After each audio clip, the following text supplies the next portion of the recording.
Yo, welcome to the Not Investment Advice Podcast. It's your boy Trung. NIA fam, we got 2 episodes for you this week. A little bit special situation because the NBA Finals are starting tomorrow. Most of you may know I'm a huge basketball fan, so I got Coach Nick from BBallBreakdown and Coach Collin from ShotMechanics, 2 of the largest YouTube basketball channels in the world, 830,000 and 1.4 million subscribers respectively. They came on to talk NBA Finals, the business of the NBA, their decade-long careers as YouTube creators, what's changed, what they've learned, and we spent a big chunk talking about Steph Curry, who obviously plays the Golden State Warriors, who are playing the Boston Celtics in the finals. So this episode was honestly amazing. And later in this week, keep your ears and eyes peeled for the episode where me and Bilal interview Jack Butcher about some questions that came out of the NIA Telegram group, namely around his building versus betting thesis and a new product that came out of the Visualize Value drop that he was involved with. Very interesting stuff. I think you'll enjoy the episode now with Coach Nick and Coach Collin, and we'll be chatting soon later this week. Thank you. All right, Not Investment Advice Podcast listeners, this is a little bit different today. We're always looking to bring interesting point of views, and tomorrow, this comes out on Wednesday, tomorrow will be the NBA Finals, Game 1. That's on Thursday, right? Thursday? Yeah, that will be on Thursday. So I'm here with Coach Collin Castellao and Coach Nick Hasselman. I hope I got those correct broadly. Close enough. For the viewers and the listeners who may not be familiar, I hope there aren't too many. Coach Nick runs BBallBreakdown, about 830,000 subscribers on YouTube. Has been doing breakdowns, as the name suggests, of basketball games for over a decade. Coach Collin runs ShotMechanics, the YouTube channel, over 1 million subscribers, and also has a players media group, which does a media a distribution arm, and also I know is it the training and the training app, right? Yeah. So the first question is that I like to throw to the coaches. Well, first of all, did I get all the details correct about what you are mostly up to right now? Yep. Okay, beautiful. Pretty much. The ShotMechanics stuff for me is mostly on autopilot right now. So definitely focusing more on the players media group side. Okay. Like you mentioned, we kind of have, a bunch of professional athletes as partners, investors, and that sort of stuff. And basically they create entertainment content on one side of the company with Players TV, reality shows, documentaries, etc. And then the other side is Pro Class, which is virtual training, kind of like ShotMechanics on steroids with, drills, breakdowns, workouts, and all that sort of good stuff. Absolutely. And Coach Nick, you have a number of media projects. Is that correct? BBallBreakdown being one of them. I mean, it's all BBallBreakdown. That's the hub. And then obviously there's the live stuff we do, and then there's Twitter and there's Instagram and all the other things, but it's the bread and butter are the game breakdowns and the longer form, player breakdowns and what they're doing. Absolutely. So I believe you two are the Al Pacino and Rob De Niro of the YouTube basketball world.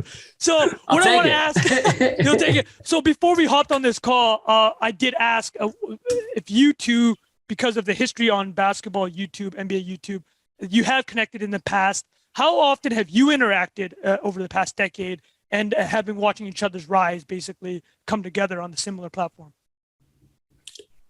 Well, I mean, I know we've spoken on the phone a bunch of times. I have images in my head of like driving back from Vegas from like summer league on those long drives, and a number of times talking to Collin on those trips just about basketball. And it was great it's nice when you connect with someone who gets it, but also can take things even a step further and understand what we're trying to do and how to just improve teaching with the methods that I had grown up learning. And I think Collin's a little younger than me, but he probably got a taste of that as well.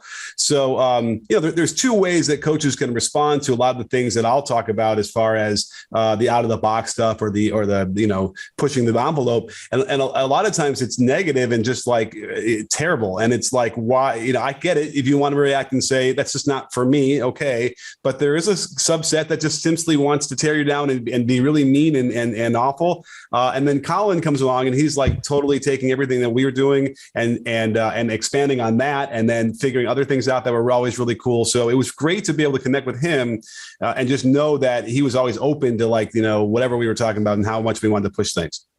Yeah. I think it's funny because I would say that Nick and I are two of the like early pioneers in kind of the online digital, kind of training ecosystem. Like I want to say when I got onto YouTube, the largest basketball channel on there was maybe like 20,000 subscribers, something like that. So we were pretty early and, definitely heavy punching bags for the coaching industry, I think, where, Nick and I from, kind of all our conversations we've had is we're both kind of creative, outside the box thinkers, thinking about, skill development and also just the game in general, kind of a different lens than I think a lot of traditional coaching. And because of that, we took a lot of hate as we grew. So and a lot of pushback. I'm not as aware that you were taking a lot of hate too. You were doing that was happening to you as well? A lot of hate. And it's funny because a lot of the same people that were hating early in the process, I now see have implemented a lot of the exact same stuff that we've been screaming from the rooftops for, the better part of a decade now. So it was definitely an interesting beginning. That's for sure. Well, you both actually have very similar backgrounds in the sense of like Coach Nick, I know you did commercials, you did a lot of video, kind of high-end production. Coach Collin, you created, I think, 200 videos, like top of the line equipment. I think it was 2011, 2010. You went to your wife and like, hey, by the way, we're putting all our savings into running this like a video project that we're going to do. I know you had owned a website before you even upload to YouTube. So your video backgrounds, were you guys aware that you guys had this similar kind of the video? I think Coach Nick probably had a longer professional career in video, but Coach Collin, like you were putting major assets and time into the video side of it, even before the channel, right? Yeah. Well, what's funny is I didn't even know Nick had a background in that until literally like maybe last week when we were talking on the phone and, we were talking about some kind of projects and some opportunities. And he was like, oh, actually, I have this background in media before even the BBallBreakdown stuff. I was like, oh, well, it totally makes sense why your stuff has such great stories and, kind of like the way that it's presented is very entertaining. So I didn't even know Nick had a background in that. My background is actually more so on the art design side of the equation. So I was actually a junior high school art teacher, fresh out of college, and did that before I had launched into the ShotMechanics stuff.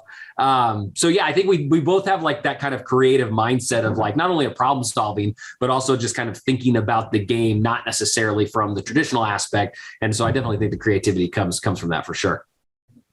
Well, Coach Nick used to do Second City, right? Improv. I think you did the sister to Second City, which really comes through in the videos. When you do the segues into those ads for like SeatGeek, first of all, I've used those, so thank you. Awesome, thank you. The code is BBall. Yeah. $20 off your first purchase.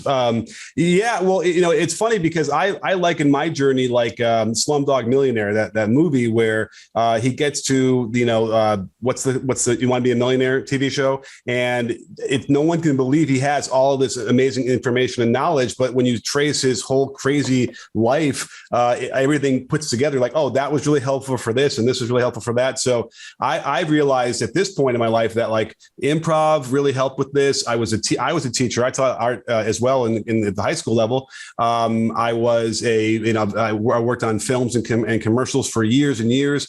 And I was also coaching early on right out of college. So I had all of these random things that were sort of didn't seem to connect. And then all of a sudden I was like, wait, every skill that I was able to pick up from those things while at the time it might have felt like I was just spinning my wheels and not getting anywhere, ended up really, really helping me. I was writing screenplays as well, which is what got me to LA. And so, the most important thing I'm doing now is writing scripts for these videos. And that was, a lot of that training was going on for those years when I had first moved out here. Do you write the scripts for BBallBreakdown similar to a format for a very visual television show where you have like one column on the left is like the text that you want to read out, and then on the right you have the visual, or is it kind of just written just as because I'm the one-man band, I would have to do that obviously if I was having other people edit it for me and all that stuff. But no, I just write it out like a paragraph, and because I already know, and I have the clips are already, as I'm writing it, the clips are already in the timeline in order, so it's real easy to just lay it down, but time it, slow mo if I need to, and then freeze frames, and then boom, it's done. So both of you, I want to touch on that, was as you're watching the games, have you found that it's taken away a bit of the pleasure where you're watching, but also you're clipping things like, okay, this is how it's going to fit here? Because I know for Coach Collin, for example, it's a bit more evergreen in the sense of he can kind of take his time with his videos. It's obviously a lot of him. Coach Nick, you've said in the past that taking your face out of the video obviously makes it much faster to create the clips. So how do you find that that's affected your enjoyment of watching basketball? You want to jump in there, Collin? Yeah, I mean, so for me, it hasn't really changed a whole lot, and at this point, I'm like kind of pseudo retired from the actual coaching and training, running more of the media stuff. And so, what I noticed was probably the biggest piece was like the content hamster wheel, right? Like you kind of talked about earlier. And so, for us, and I think Nick's like a lot of the same way, is one of the reasons why we grew really fast at ShotMechanics was like our speed to be able to produce things. So it'd be like, hey, this, super viral move would happen on a Tuesday night game. And by Thursday, we could have a video out about it while it was still kind of hot, while it was still kind of fresh, from a tutorial breakdown standpoint. And so, being able to have that is definitely, it's cool. Like at no other point in history, could you essentially like produce something of a high quality that fast after it actually happened on a broadcast. But it's also kind of a curse at the same time, I think. So I'm sure Nick feels the same thing where it's like, oh, hey, my daughter's birthday was tomorrow, but I should probably get this video out and focus on it for the next, 24 hours or whatever it is. So it's definitely one of those things where it does change your viewpoint of the game, right? Where you're kind of like looking at these different chunks of these different actions, or, Nick probably storylines, right? As far as like what would make for a great video that not only would, and what we try to do at ShotMechanics a lot is not only would be like cool and get clicks and eyeballs, but also be educational at the same sense. So you're kind of like, constantly trying to figure out what melts those two worlds together more or less. Yeah. I think for me, we'll do like live watch parties. Those are kind of tough because everyone is watching. I'm broadcasting. So it's almost like the game's over and I have no idea what just happened because, I'm not taking notes. I'm not on Twitter doing my little videos that I do that will help me remember what's happened in that show or in that video or in that game, excuse me. But I have noticed that when I've made a prediction about a certain team winning a certain series, like in the playoffs, for instance, I tend to start cheering for them a little bit more, I guess, because I obviously don't want to be proven wrong.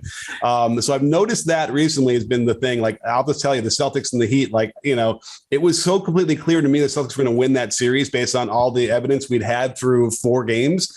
And yet it wasn't coming to fruition that way. And I found myself like getting more and more frustrated in game 6 and in game 7. And so anyway, those are the times that I feel like I actually get, some allegiance or some excitement about the game. Other than that, I'm just, hyper focused, looking for interesting things I can point out on Twitter and then interact that way, which is always, quote unquote fun, I suppose might not be the right word, but it's it feeds whatever my, brain needs at the time. Outside of those specific calls that might bias you a little bit, I know you kind of grew up in the Chicago area. Are you a Bulls fan still or anything of that nature, and yourself, Collin? Well, for me, I was a Bulls fan from 1979 to 1999, and then I glory kinda, years. Yeah, but in the sense that I'm not really a fan of a logo. I'm a fan of the players. I gravitate towards who they are and their stories and how they work together. So, there are other teams or other players that I could kind of like really admire or be a fan of, quote unquote, by the way they play. But it's never been a thing where, maybe somewhere deep in the recesses of my brain, I like my Cubs fandom still exists where I'll get excited about that a little bit. I grew up right down the street from Wrigley Field, but other than that, I really, I don't think I have any more of an allegiance anymore. It's just to like the storylines and the players themselves. How about yourself, Coach Collin? Yeah, so I grew up in Washington State, so I was a big Sonics fan growing up. Peyton Kemp years were like definitely around my like transformative. So you guys were on the other sides in '96, right? Yeah. Unfortunately, the Sonics got stolen from us. So I've since like pretty much banned that team from my memory, and I'm not a Thunder fan whatsoever. So the moment they left Seattle, they were dead to me. But I was also a big Kings fan growing up. Jason Williams came around and being, a white kid who, was like wanting to be a part of the culture and a part of the game. As soon as Jason Williams came on the scene, I was like, I'm a Kings fan. And then he left, but then I was like, all right, well, I can't be bandwagoning and jumping teams all the time. So then I rode with the Kings for a long time. Now, much like Nick just said, it's more so kind of like players, and kind of who I enjoy watching. I'm a Washington State University alum, so I'm a huge Klay Thompson fan from the same university there. And then obviously as a shooting coach, gotta love Steph and that crew. So I tend to like shade towards the Warriors as far as, who I root for, just because I like the brand of basketball. And as a shooting coach, I always like to say Klay and Steph put a roof over my head for about 5 years, other than that though, then now I just kind of root for the athletes that we have on our roster, players media group. Absolutely. So I think the Steph part is a perfect segue because I'm sure you guys are super analytical and you know your top hits. So Coach Nick, you're on the left here. These are the top 5 from your YouTube channel. It might not be perfectly accurate. This is a third party, me. And and then Coach Collin, you're on the right there. So look at first of all, I know the thumbnails are so important. These are some killer thumbnails. But so for the listeners, I was going to say the 3 of the top 10 combined, they all involve Steph Curry. And obviously the reason I want to bring it up is I want to allow the platform for both of you to crush on Steph Curry because I've heard it before. And I love greatness in any field, right? Like I love Francis Ford Coppola as a director. I love Daniel Day-Lewis as an actor. And you can be this in any field, right? You can be this as a mathematician. Steph, is anybody better at in art than Steph Curry is at shooting versus the average? Because in my mind, I don't think it's like if I were to throw that question out there, if you just think outside of basketball, is anybody better at one thing in their chosen craft than Steph Curry is for shooting in his craft? Well, it's interesting because we actually have numbers to measure that, where we can't really, you can't measure Francis Ford Coppola's, how much better is he than, some average director in Hollywood. But, here's the thing. I mean, I've been saying for a long time, we're going to have 6 or 7 Steph Currys 5 years from now, right? The kids who were 9 and 10 watching Steph when he first started are now going to be 20, 21, 22 entering the league. So I think it's only a matter of time until, we get that. Now, what makes him so special that he had no one to really model himself off after that well either, unless you want to go way back to like Pistol Pete or maybe even like Jerry West, right? Like, so we had a few of those kind of guys, but never really at that level and shooting that many threes. So yeah, I think maybe in terms of impact overall in the game, and people are arguing right now where he, what he ranks in the top 10 or top 20. I think that you end up, aside from like the actual skill level he has on the floor, that way of changing the game and how he energized the NBA again is on par with I think what Magic and Bird did in 1980 coming in and reawakening a big fan base. So you have to give him a lot of extra props for that. So that gets him pretty high above the average. Yeah, I 100% agree. And I think, kind of the biggest piece to it, like Nick mentioned, was just kind of the way he played the game and plays the game kind of changed the whole perspective of how the game could be played. Right. And so, the younger generation, there's this huge wave of Steph Curry fans that see somebody who's slightly smaller than the rest of the players in the league, kind of on average, and maybe isn't, the most explosive person who's doing, between the leg dunks and that sort of stuff, but can still completely dominate and shift and change a game in a bunch of different ways, I think is the thing that makes it kind of the most exciting, the most impactful for me. I mean, there's really not many other players in the history of the game that can completely change an offensive possession, whether they touch the ball or not. Right. So whether it's other guys getting wide open layups or back cuts or whatever it is, just the gravity at which he moves around the court is something that, I don't know if we'll see necessarily in the future quite like him, because I think he has kind of that first person up kind of shine to it, where essentially he's kind of put even at a higher level, from a defensive attention standpoint. But like Nick mentioned, I mean, a lot of coaches generally are kind of like old school, right? They don't like change. They like to kind of dig their heels in and are afraid of it. Whereas I truly think that the next generations are going to be even better, right? And like Nick mentioned, there's going to be a bunch of kids who grew up watching Steph Curry, who trained like Steph Curry, who understand the concepts like Steph Curry. So just kind of, we might get more Steph Currys, but they might be 6'7" or 6'6" rather than, 6'3" or something like that. So, overall, I think he's just been fantastic for the game. I think, another really kind of underrated aspect to him is that he's been a fantastic kind of leader and mentor for the game. Number one, how to be a great teammate. Number two, how to work hard and really kind of, really focus on the skill development off the court that needs to happen to be successful. I also think it's great how he's a fantastic father and a role model off the floor. And even I've been lucky enough to have a couple dinners with him. He didn't invest in us, so that was unfortunate, but super nice dude, probably the nicest guy you could possibly meet. He's walking out of the restaurant, shaking hands with people, taking pictures, just seems like a legitimately awesome human being. And it's, cool that he can also be a great basketball player at the same time. For sure. I love that. Yeah, and even in one of the videos that you showed of mine on that last screenshot, I'm lucky enough that I can, hang around the Warriors practices and get that kind of footage because I was like under the baskets. You can finally see Steph from all different angles, all different shots on the floor, but from underneath the baskets, you can really see everything versus most of the time, you're from behind or whatever.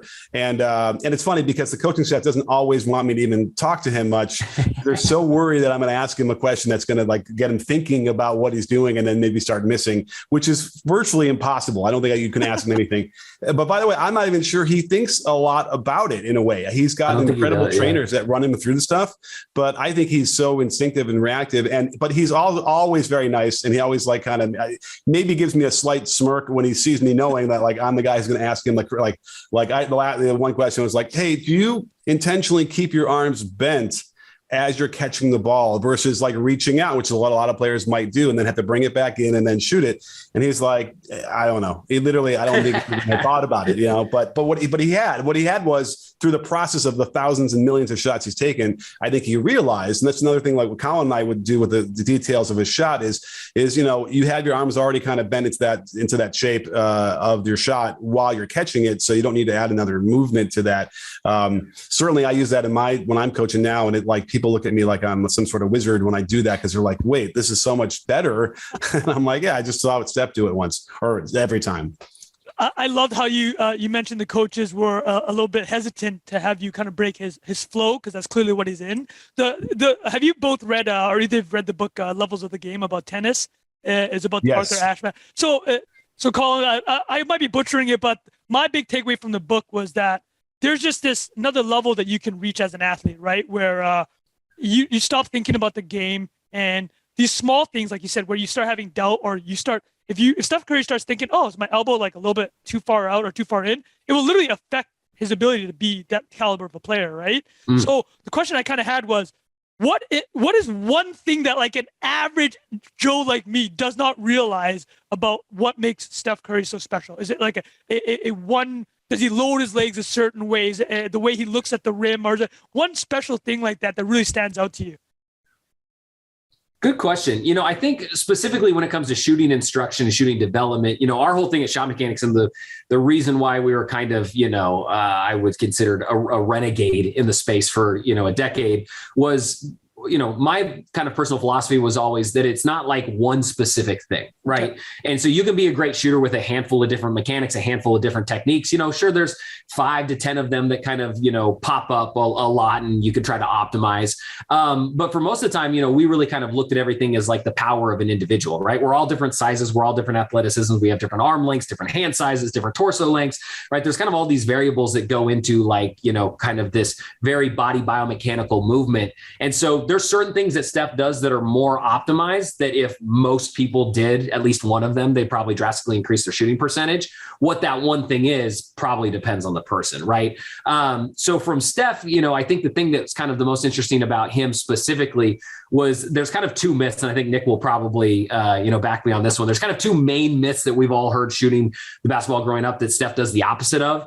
Number one would be that he tilts his feet slightly when he shoots off to the left, rather than being squared towards the hoop. And number 2, that he loads the ball low. Some people call it a dip. Some people call it kind of a lower set point, whatever it is. But he essentially brings the ball down kind of below his waist rather than keeping it high up on a shelf. Those 2 things I would say are the main ones that probably we've all heard, from camps and clinics from the time we were, in 3rd grade, that we shouldn't do, which actually, from a body biomechanics standpoint, actually play into his jump shot. So those are probably the 2 I would jump out of the gate with. Yeah, and I'll just add to that. I think what he is optimized is, because remember, we can see him shoot in 100 different permutations of the mechanics too, depending on the situation. But to me, I think it's the rhythm that he has. And when I say rhythm, I always talking about the synchronization of the arm swing up to the triple extension of the legs, the ankles, knees, and hips, extending up into the jump. Where when I was growing up, they had no conception at all of what that timing really was, except for I learned as you're bending your knees down, your arms are coming up, and that would lead to a 2-motion shot like we used to see all those guys do. And what Steph has figured out is that the very simplest version of this is that he bends his knees before the arm swing starts going up, so that then as his knees are straightening out, his arms can go in one motion straight up and through the shot, very low set point, which is another one of those frustrating things where we used to torture kids saying that you need a set point above your eyebrow. And I remember having a kid when I first started. I know what happened. I first started coaching at the high school as a head coach in 2010. I went to a Lakers practice when Steve Nash had just gotten there, and I had a lights out shooter, like best shooter in the Valley, and he shot, with the ball just like Nash. And I was like, if you want to start on varsity, you're going to have that higher. And I go and see Nash, and I'm standing 10 feet away from him, watching him shoot jumper after jumper like a little kid. And I'm like, how can I possibly tell my guy that he can't do that when here's Steve Nash, the best shooter of his generation, does it and at my height and can get it off against these big guys. So that all those things that are connected to sort of what Steph has been proven or disproven from all the other notions that we had all these years. Thank God for HD. Thank God for the ability to record it and go frame by frame. I think that's the big thing. We couldn't go frame by frame and really study this until whenever it was in the 2000s. So anyway, so it's that rhythm that I think he is unlocked, which gets you all the way to 40 feet at 50% or whatever he shoot, 40-some% from that far. I think somebody described it as intramuscular coordination. That's like if an athlete like LeBron James has the most explosive jump, and that is considered an athletic skill, intramuscular coordination should also be considered in that vein, right? For sure. I mean, it's one of those things where the coordination aspect of it, like Nick mentioned, or the rhythm. I mean, that's like a huge piece that when was, did any of us go to a shooting camp growing up and anybody talked about rhythm? No. Did anybody talk about the timing of the basketball and your hips moving and when your arms are going and your legs are going? No. Like, it was basically just kind of like, hey, we got to get to beef, right? We're going to get on balance and we got to sit our butt down with the ball up, and that's how everybody shoots, right? And so, I don't know, Steph's really interesting. He's really interesting case study in the whole piece because he doesn't seem to be as self-aware about his mechanics as you would think maybe that somebody who's kind of like broken the mold would be, right? It's almost like he kind of did what his body naturally wanted to do best, rep that out, trained it, and it happened to be what body biomechanically works the best. And because of that, it ended up kind of changing the game. But like, everything I've ever seen and the conversations I've had with him and whatnot, it doesn't ever seem like he was like, yeah, I knew that I needed to load the ball lower because it would generate more up force and it would give me better rhythm and lift or whatever. It was just kind of like, I think that's just what felt most comfortable and got him the best results, and nobody screwed with it. So he ended up, the best shooter of all time. Well, here's what's funny, because he at some points he talks about having to raise his set point before the release in one summer, and they tortured him with that. He didn't raise it. Like, it's still like a little kid in front of his face, or in front of his eye, right? Like, it's weird. He also talked about how he aims at the rim, which he aims at the rim, but he'll follow the ball after the release. And so people want to say there's a soundbite of him saying, stare at the rim, but that's not what he does. And I think at this point I've asked him, he knows he follows the ball with his eyes most of the time, although he doesn't do it every time, and it drives me nuts because a guy like Clay will. And Clay knows his mechanics. So you can ask him and he'll tell you, I think, every little piece of the mechanics, and he understands that. But that's what's so wonderful about shooting. Like, as a snowflake, everyone has their own version and they all exist in it can work. That's why the more I learned about shooting, like, the less I actually do, believe it or not. I used to torture players. I don't know if you did this, Collin, but I used to be yanking on their wrists and pulling on their elbows to try and get like Klay Thompson. And I've called players after years later and apologized for doing that to them because I couldn't believe it was like I always reference this. You guys are probably too young to remember Star Trek 4 when they come back from to this time, or it's the 90s or late 80s in the US, and Bones bursts into the operating room because Chekhov got hurt his brain. They have to do a repair, and he sees them about to drill into his brain to relieve pressure, and he's like, "Is this the Dark Ages? Are you going to start using leeches?" And that's how I feel now, thinking about what we were doing for all those years trying to teach this game. Go ahead, Coach. Oh, I was just going to say, I definitely, I am a little younger than Nick. And so I feel fortunate because let's say you've coached in the industry for, 30 years and you've been teaching people to shoot a certain way for 30 years. And then all of a sudden new information comes to light. You have to like completely revert back and be like, hold on, I've been doing possibly the wrong thing for hundreds and thousands of kids over the last 30 years. That's a tough pill to swallow. And I think it's why, I got a lot of hate from a lot of people. I'm sure Nick got a lot of hate from a lot of people in kind of the industry. And it's because this idea of like, hold on, maybe I haven't been doing the best job I possibly could have, is tough. And so luckily for me, I'd only coached for maybe like a year and a half before I started to kind of get into these concepts. And mine came just kind of from my own personal journey. I was a lights out shooter growing up, got to varsity basketball in high school. The coach started tinkering with the shot. Like Nick said, hey, got to get the set point up because you're not going to be able to get off, blah, blah, blah, blah. Ended up struggling worse and worse and worse every year of high school. And then I got out of high school, went to college, and then became a great shooter again. So it was like this weird, like blackout period of my life where I wasn't that great of a shooter, through hard work and that sort of stuff. I was still above average, but it was just a really interesting path to get to of like, well, hold on a second. Why did I get worse when I changed all this sort of stuff? And then, like Nick said, I mean, having the ability to have HD video, slow motion, frame by frame, it'd be essentially, I always like to say, it's like if you got to watch Leonardo da Vinci paint one of his great masterpiece works of art, but you also had footage of it. You also could go back through and, freeze it frame by frame. How's he holding the paintbrush? What's the paint stroke look like? Blah, blah, blah. I mean, it's a completely different ballgame. So, we kind of got fortunate to be in the right place at the right time. I love that. I love that so much. And, speaking of specific skills, Coach Collin, it's not just shooting that you've broken down. These are your original videos. So these were the ones. Yeah. So these were the ones you recorded, right? When you had ShotMechanics.com before YouTube. Let me pull one up here if I got it, and I'll have Coach Nick critique your Dream Shake. So let's see if it's even good. Like this. So for the listeners, here's the first ShotMechanics video. So is this it? This is in Idaho, where you live now. Is that correct? Notice Idaho. It's a tiny little high school out in like rural Idaho, amongst the potato and onion fields. And there's like 150 kids, grade 7 through 12. Coach Collin here showing a little Dream Shake. Nick, Coach Nick, what are we seeing here? Is that pretty good? So, yeah, well, here's the thing, because I did one about Hakeem because I don't even sure that Hakeem knew what he was doing either. But you see what Collin does, which is right, and I've been developing a whole series on the post moves of this, is he lifts both feet in the air as he's gathering the ball. It's quick, it's low, but I think that's the secret where you can now use ground reaction forces and you land on those both feet. You can use either one as a pivot. And that's what Hakeem used to do, dribble. And in the air, he would lift both feet and then kind of, jump backwards into the man and then land both feet together. And then he can do all the shake you like because you don't know which foot's the pivot.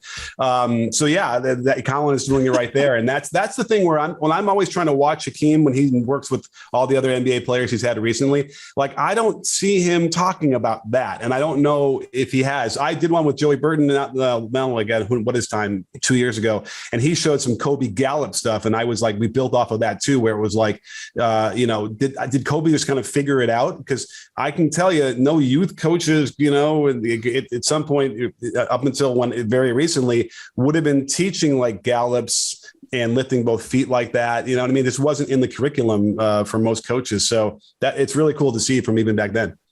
You did say on a previous podcast that both feet in the air, if you were to say like one thing, because there's so many applicabilities in terms of like splitting, changing the pivot feet, and even on defense, is like kind of the go-to.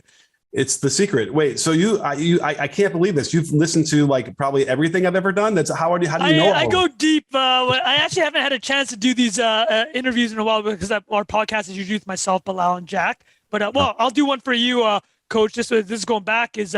I cannot believe that you do not have these full videos up. So these were your earliest videos you had. So for the listeners, 12 years. These Coach Nick interviewed Tex Winners, who did the triangle offense for the Chicago Bulls famously, and then Dean Smith, a former coach for North Carolina, Michael Jordan's college coach. I couldn't find the full videos there. I know these were early days. Did you not go forward with that series? And I think think listeners would love to get the full package. Yeah, well, the whole thing started before B-Ball Breakdown. I filmed those before YouTube, I think, existed, or right around the time maybe when it first started.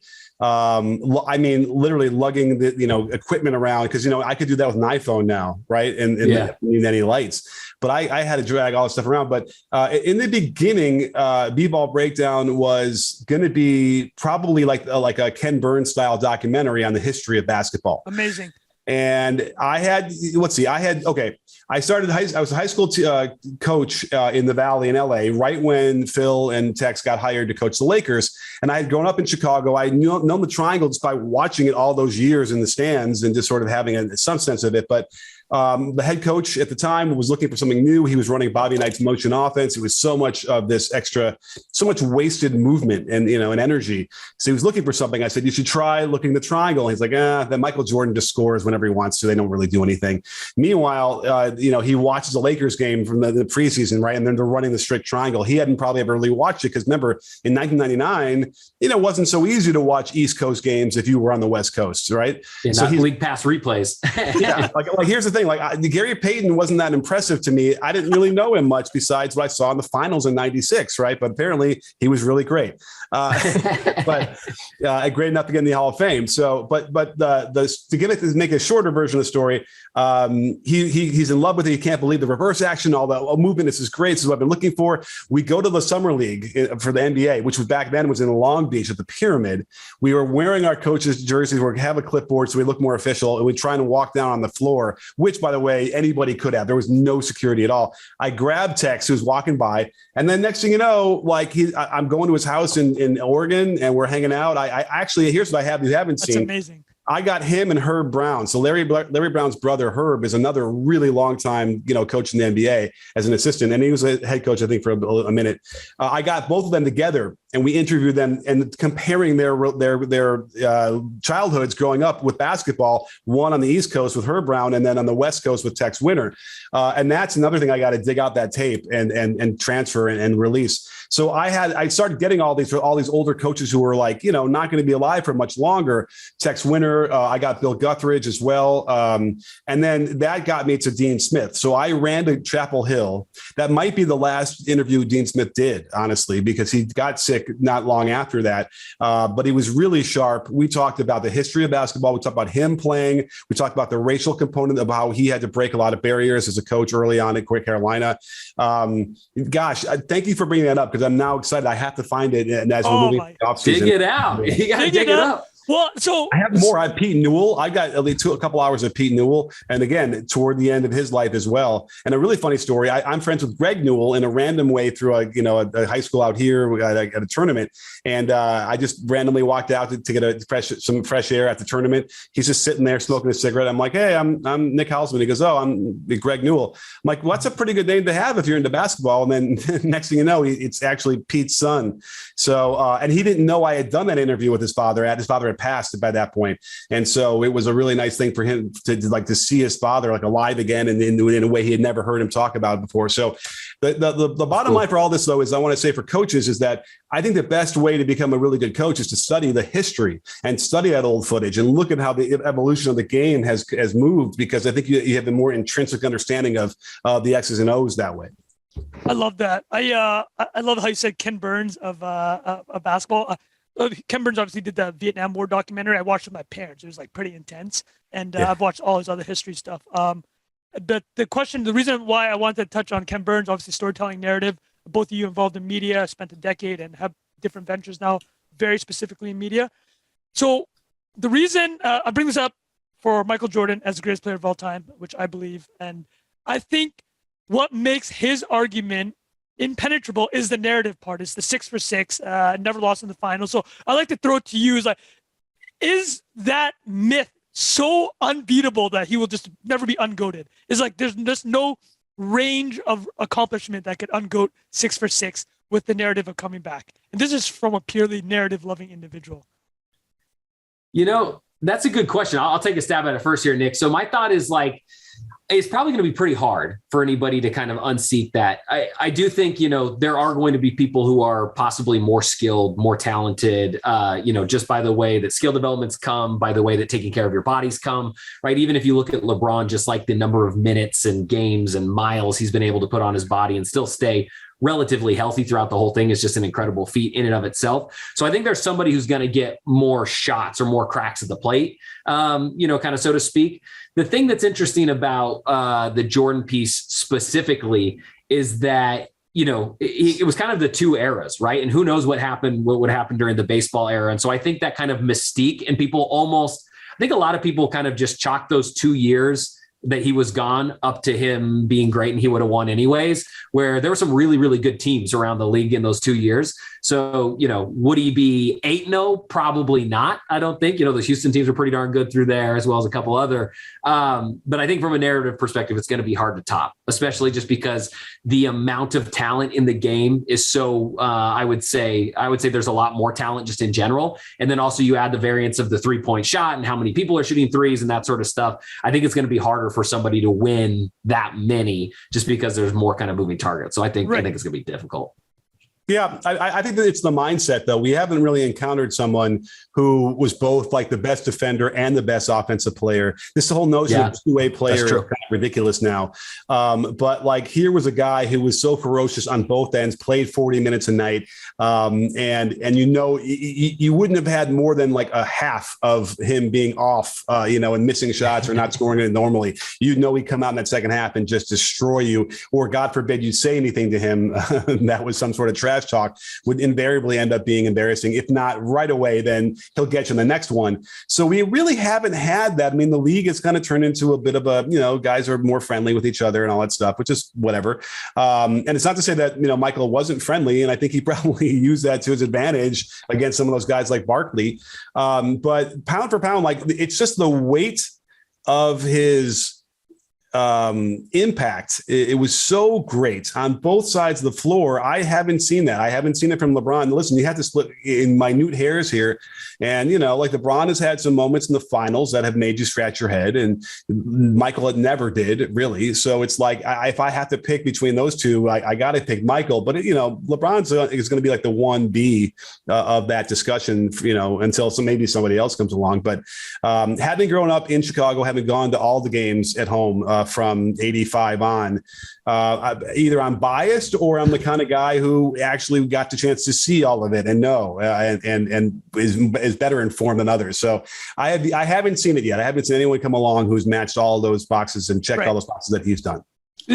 Actually, an interesting case study of that was when Brady won 7, because he'd obviously lost a couple in the Super Bowl, or 3.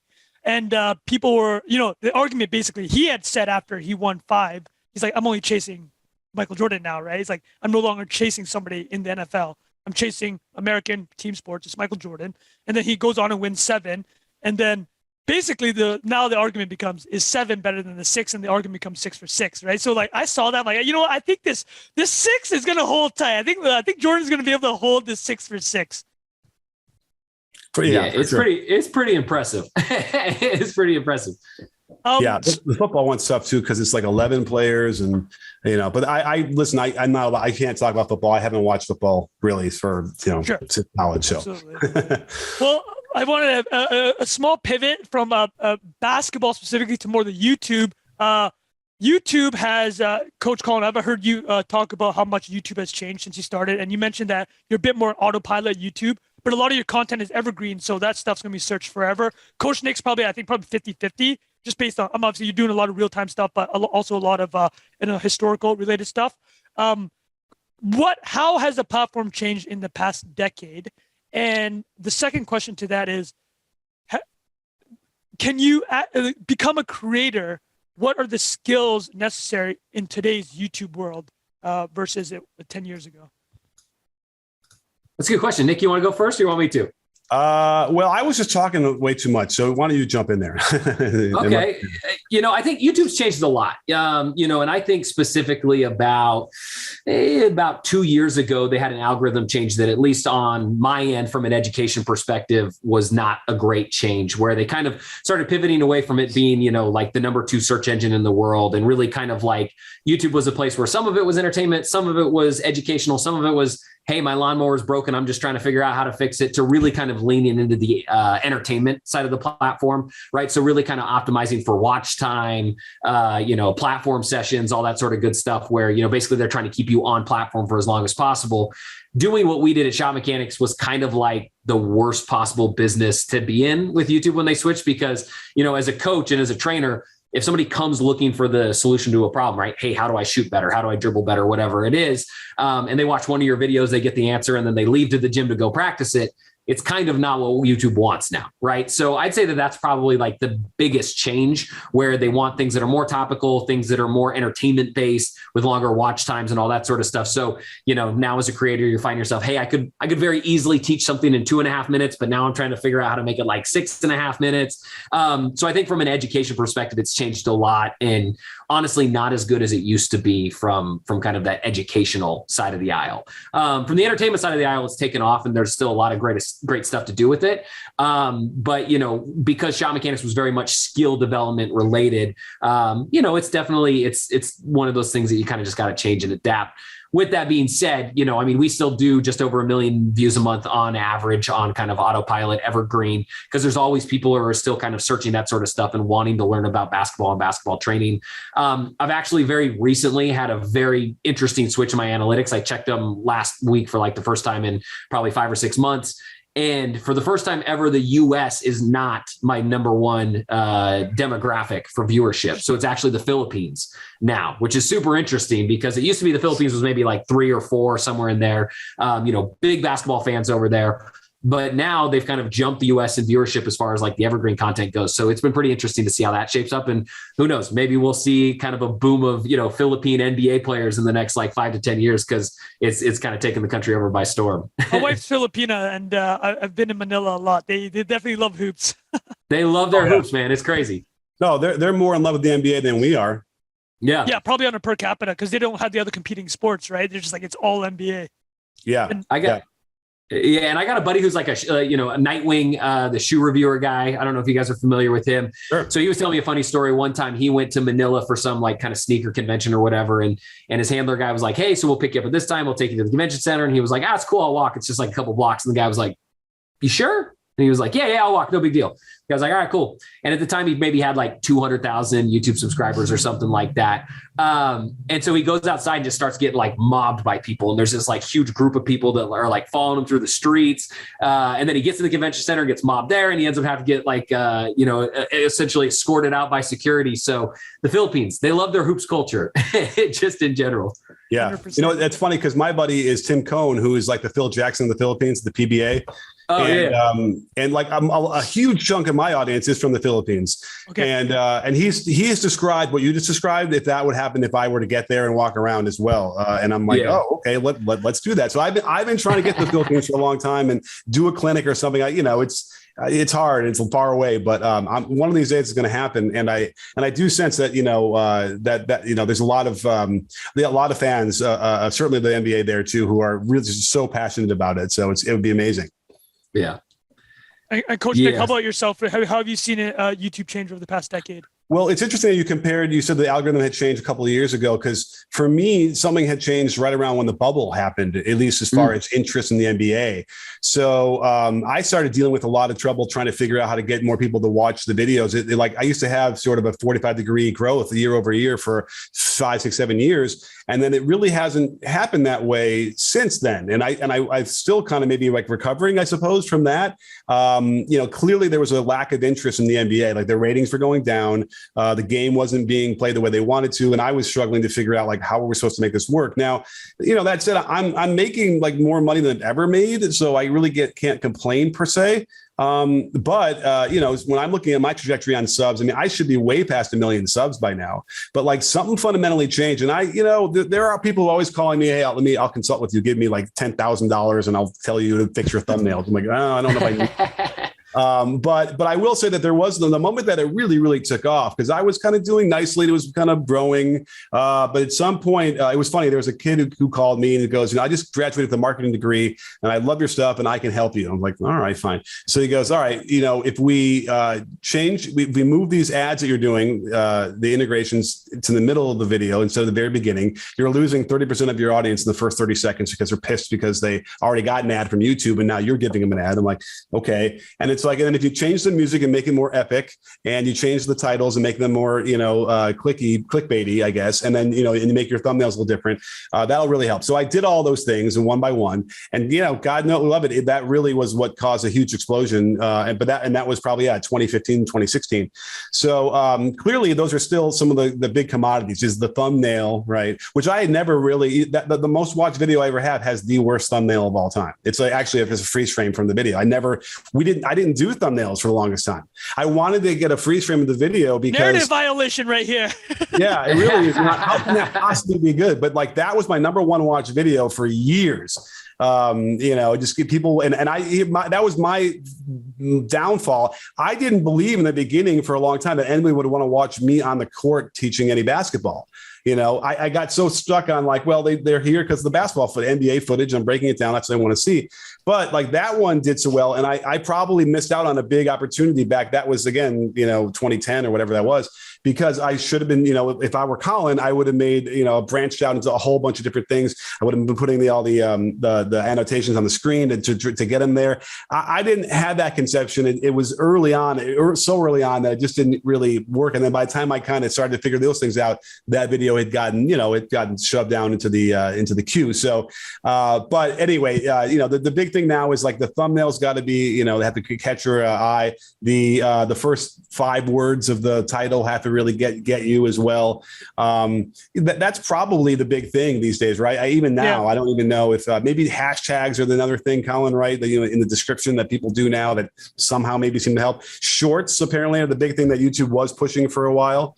I tried those, didn't really help me much. But I've seen a couple people get to like 1 million subscribers in like 5 months with shorts. Yeah. And you can't monetize those. So anyway, but that was the big difference, I think, for me in the last several years. So, Coach, I actually had a question specifically about the ad part. Is because you have the pre-roll, obviously, that comes from YouTube, and then you do the rev share on that. But you also do your owns within the videos that are cut in, as we alluded to, very seamlessly. Does YouTube have a view on those? Do they care? Have they ever reached out to you? About the ads I put in? About the organic ones that are just already pre-filmed and the ads not coming from them. No one's ever said anything to me. Okay. It's a Wild West, right? I just do it until someone says you can't do it. And when I was growing up, unauthorized use of this footage is copyright, whatever. Like, I think back in the day, we thought cops would show up at your house and arrest you for doing that. And now what you realize is they'll just block it if they don't want you to do it, right. Or they'll claim it, which is what they do. And then that's fine, but no one's bothered me at all about those. And, I hope, hopefully they won't. It's funny, when I was first starting, I would say like the number one question I would get from like other coaches, other people in the industry who were doing it, were always like, hey, how do you get to use the NBA footage? I was like, I don't know. I just do. It kind of it falls under, kind of the creative fair use guidelines and laws, and nobody said anything about it thus far. So that's how I use it. And it definitely, like Nick said, it is like when we first started, it was definitely the Wild West of like, what are you allowed to do? What are you not allowed to do? I think one of the, where we have both benefited tremendously is that the NBA is kind of like a very self-aware league where they understand that like, the star power is what drives things. The narrative and the storylines and the conflict between these stars is what drives things. And so as long as you're like promoting their stars in a positive light, on the ShotMechanics side, it's like, hey, you want to shoot like Steph Curry, or on Nick's side, hey, here's the breakdown how, Klay Thompson scored 60 or whatever it is. Most of the time, the NBA has been very open to people using their footage, using their IP, if it's for a promotional base, right? If you look at like MLB or NFL, They were both kind of the opposite of that. And because of that, there's not very many MLB, NFL creators up until like the last couple of years, because just now are they starting to understand like, oh, wait a second, if we build kind of this like fandom and these people who are essentially promoting our league for free for us, it's a good thing, right? And so I think we definitely got lucky that the NBA understood that much earlier than the other leagues. And because of it allowed us to do a lot of this creative stuff from the jump. For sure. I mean, it's the dumbest thing to consider. They wouldn't have forgotten, realized the value of people sharing it, getting more people interested in the game and learning about the game. Yeah. And that's all good. It should be good. And thank God the NBA was like that, from the beginning. I had like Noah Kozlov, who used to work for the NBA, told me like he was in that meeting in 2006 or something when they said, what are we going to do about this? And they're like, let's let people share it. Like that'll be a good thing. And it'll get people out there, we'll get more fans. Yeah, we're seeing that with F1 and then Drive to Survive on Netflix, right? It took them 3 decades to figure it out, and that had to do with the change of control, Liberty taking over. But I know Coach Nick's got to run in a couple of minutes, so I just had 2 more questions, maybe 3. Let's call it 2. So this kind of goes back to something we covered before about Steph Curry. What skill does he have that the average person doesn't understand? This is a more broad question because this is probably my favorite NBA quote ever, from Brian Scalabrine. So for Brian Scalabrine said to an amateur player that I'm closer to LeBron than you are to me, because Brian Scalabrine, for the people that don't know, he was maybe a 14th or 15th man in the NBA. If there are 450 players in the NBA, he was definitely in the 400s in terms of how good he was. But that also means he's one of the 400 best basketball players in the world, right? So I know Coach Collin, you get asked a lot about, hey, let's see Coach play. He's always shooting. Let's see what his actual skill set is. But the question is, what is it about the NBA, an average NBA player, that the average viewer doesn't understand? Like, what is it that the quality they bring to the game that they just, an individual isn't involved at the sport at that level can comprehend? Yeah, I'd say there's 2 main things that people don't understand. Number one, everybody is way bigger than you think they are, at least for the most part. Every now and again, there's the outlier guys that are shorter. But even so a great example is one of my high school buddies was walking down New York one time, and he was like, yo, that guy looks like a giant Steve Nash. And then somebody walked up and got Steve Nash's autograph. It's like, oh no, Steve Nash is actually just a really tall human being, right? I think he's like 6'3" or something like that, right? For everyday population, Steve Nash is a very tall person. When he's running around the basketball court, he looks tiny. And generally speaking, I'd say every player I've met, with the exception of a few, are significantly taller than you think they're going to be when you meet them. So first and foremost, the size of the people who are playing the game is incredible, right? You stand next to DeAndre Jordan and he's like an alien, standing next to your average human being. And so I'd say that's kind of the first piece is everybody's a lot bigger. Everybody's a lot more athletic than you think they are. And then the second piece is everybody's a lot better than you think they are. So you see the big kind of lumbering power forward centers, and you think oh, that's just a, kind of a non-athletic, screener, rebounder guy. But if you go to an NBA practice or you go to watch NBA warmups or whatever it is, you might watch a guy like Boban Marjanovic hit 12 threes in a row or whatever it is, right? He doesn't shoot any threes. They don't run any plays for him. Compared to your average guy who's playing YMCA pickup basketball or whatever it is, Boban would be the best shooter on the court every single time he steps onto the court, but nobody ever gets to know that in the NBA game. So I think those are kind of the 2 biggest pieces is, like you said, the 450th guy in the NBA is so good, he would hang 55 in your average, kind of high school game. And that's the thing that most fans don't understand. So I'm always, we've always tried to be very kind of, when we're critical of an athlete, of their skill or whatever it is, we always try to be, respectful of it, because they're still way better than I'll ever be. Right. I think it's also speed. Even though when you watch the NBA guys, a lot of times they end up playing at a speed that might be slower than their 100%, because they're so good that they can actually go 80%, be under control. That's still their 80% is still faster than anything you ever played at. And so for you to think, oh, the ball is swinging to me, I'm going to catch and shoot this on the wing. I'll give you an example. I was a manager at Wisconsin, so Michael Finley was on that team, and a bunch of guys that would play in Europe, right? So I play in pickup games every so often with those guys. And I can remember, and I was good, I was fast, and I could shoot, but I can remember popping out to the corner. Finley's at the, on the other side of the court, but as the ball's on its way, I'm like, okay, I'm open. the ball's like kind of getting to me, and he's probably at the midline as I'm like touching the ball with my hands and starting to turn to the basket. I'm like, man, I'm still open. I've got, another 20 some feet. Now I'm like kind of starting to do the arm swing up, and now he's, a couple of steps closer, and he ends up blocking it like halfway between me and the basket. And I was shooting a three, college three. So that kind of idea is what you can probably get from that, is that they just move faster, and because of that length, they can cover more of the court than you'd ever expect to do. So I would assume that most of those people that are be talking trash, they wouldn't even get their shot off. And if they did, because they've rushed it like that, I mean, it probably hit the side of the backboard if they were lucky. Oh, I love that. I heard a comparison between the European League, the top European league, and the NBA, and somebody said that basically in the NBA you have 8 A+ athletes on the court at one time, but in the European League you might have 1 or 2 A+ athletes. Like even just at the top of the professional games, that's the difference. And I love that explanation. And I think, the other piece is interesting too, is like, there's a lot of players who aren't like the quote unquote all-stars who, if they were in the right position, the right place, could very well put up the same production, the same point. So a lot of times the skill gap isn't as far as a lot of people think it is. Like Mike James, great example of that is the dude who lights up the EuroLeague, comes over to the NBA. If they're running, plays for him, he's probably going to score at the same clip. So a lot of it just depends on situation that a lot of people don't understand as well. For sure. Absolutely. So last question, series starts tomorrow. I don't want to spoil anything for Coach Nick. Coach Collin, I'll ask you first then. Who do you got for Golden State Boston? Who do I got? Well, I'm a little conflicted because I do love Golden State, from a shooting perspective.